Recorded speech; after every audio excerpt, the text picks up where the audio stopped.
Praise to Jesus. ప్రభువునందు మాకు అత్యంత ప్రియమైన దేవుని ప్రేషులందరికీ యేసుక్రీస్తు వారి శ్రేష్టమైన పూజింపదగిన నామము పేరిట మీకు శుభములు. ప్రతిదినము మనము ఆత్మలో వర్ధిల్లాలి. ఆత్మలో వర్ధిల్లువారు అన్ని విషయాలలో వర్ధిల్లుతారు.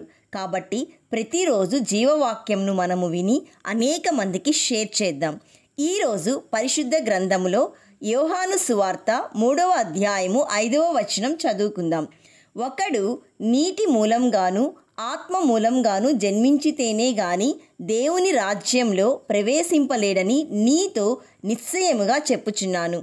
John chapter 3 verse 5. Very truly I tell you, no one can enter the kingdom of God unless they are born of water and the Spirit. ప్రియ సహోదరి సహోదరుడా, ఇక్కడ ఈ మాటలు స్వయంగా యేసుక్రీస్తు ప్రభువారే చెప్తున్నారు. ఒకడు పరలోక రాజ్యంలో ప్రవేశించాలంటే నీటి మూలంగాను ఆత్మ మూలంగాను జన్మించి తీరాలి. నీటి మూలంగా జన్మించి ఆత్మ మూలంగా జన్మించకపోయినా, లేక ఆత్మ మూలంగా జన్మించి నీటి మూలంగా జన్మించకపోయినా అతడింకా దేవుని రాజ్యంలో ప్రవేశించలేదు. రాజ్యానికి దగ్గరగా ఉన్నట్లు తప్ప అందులోనికి ప్రవేశించినట్లు కాదు. అయితే ఇక్కడ నీటి మూలంగా జన్మించడం అంటే వాక్యం మూలంగా జన్మించి, అంటే వాక్యం మూలంగా పాపములు ఒప్పుకొని మారు మనస్సు పొంది ఆ జన్మాన్ని బహిరంగంగా చూపడం, అంటే బాప్తిజమం తీసుకోవడం.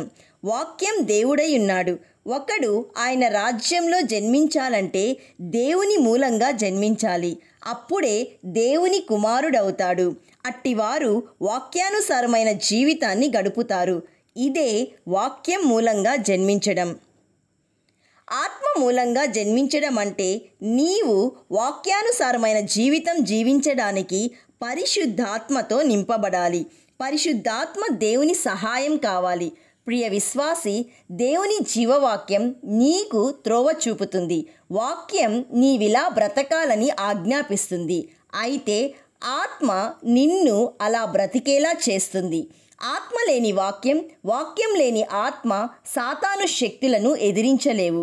అందుకే దురాత్మలతో పోరాడడానికి దేవుడిచ్చిన ఖడ్గం పేరు వాక్యమను ఆత్మ ఖడ్గం. So my dear friend, the spirit of God who raised Jesus from the dead lives in you. And just as God raised Christ Jesus from the dead, He will give life to your mortal bodies by this same spirit living within you.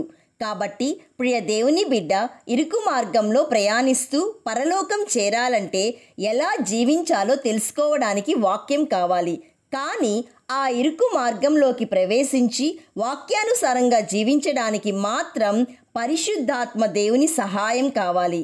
కాబట్టి నీవు నీటి మూలంగా ఆత్మ మూలంగా జన్మించు, పరలోక రాజ్యంలో ప్రవేశించు. ప్రార్థన చేసుకుందాం, ఏకీభవించండి. పరిశుద్ధుడు అయిన దేవ, ఈరోజు జీవవాక్యం ద్వారా నాతో మాట్లాడినందుకు మీకు కృతజ్ఞతాస్తుతులు. తండ్రి, నీ వాక్యమును గ్రహించి సత్య మార్గంలో సాగిపోవడానికి మీ యొక్క ఆత్మను దయచేయమని ప్రార్థిస్తున్నాను. ఈ కృప నాకు, నా కుటుంబానికి, నా సహోదరి సహోదరులకు దయచేయమని ఆదరణకర్త అయిన యేసయ్య నామంలో అడుగుచున్నాను తండ్రి. Amen. God bless you.